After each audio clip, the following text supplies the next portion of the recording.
I was teaching Surah Yusuf in the UK. I ended the course talking about how Surah Yusuf teaches us sociology. And how important harmony is in the home.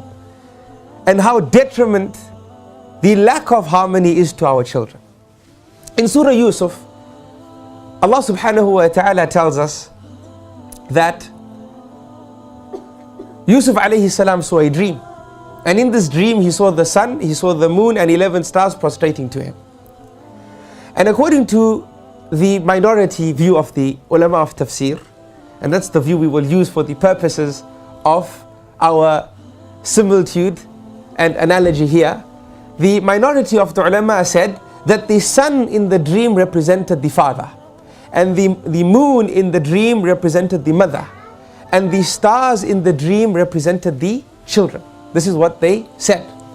Now, the ulama before us, given their wisdom that Allah subhanahu wa ta'ala granted them, taught us an amazing lesson. And they said that if we compare the son to the father, what we see is that there are great similarities. When the sun is out, people earn. Money is created and is increased, because when the sun is out, that is normally our working hours.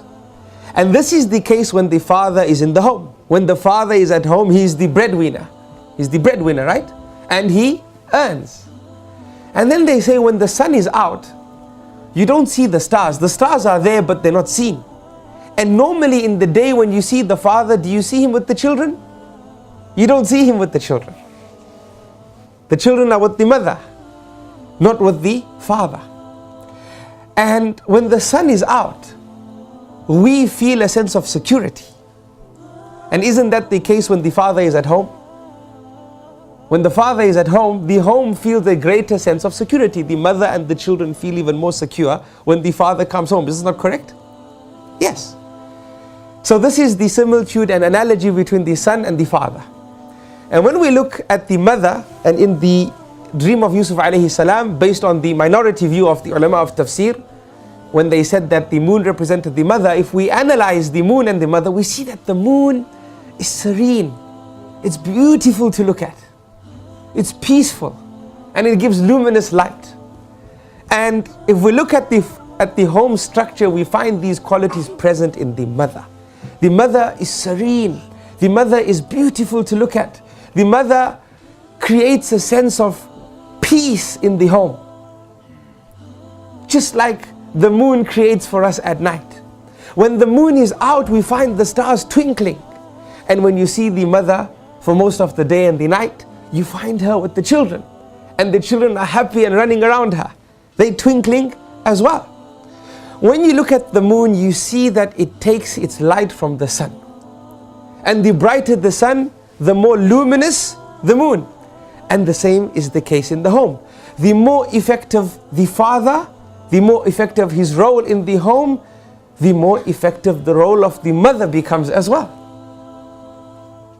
It's a great analogy.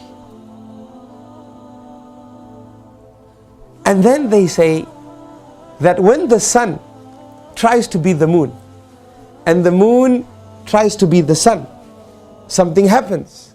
What happens? We have an eclipse. We have an eclipse.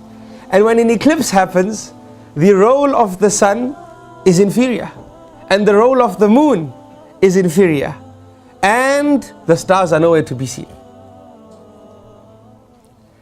And when we look at the home as well, when there's no synergy between the sun of that home and the moon of that home, there's no harmony between the mother and father, the husband and wife of a particular home, we also have an eclipse. Except that that eclipse is known as a social eclipse. A social eclipse. And when a social eclipse happens, the role of the mother is rarely felt, and the role of the father is rarely felt. And who suffers the most? The children. May Allah subhanahu wa ta'ala protect us.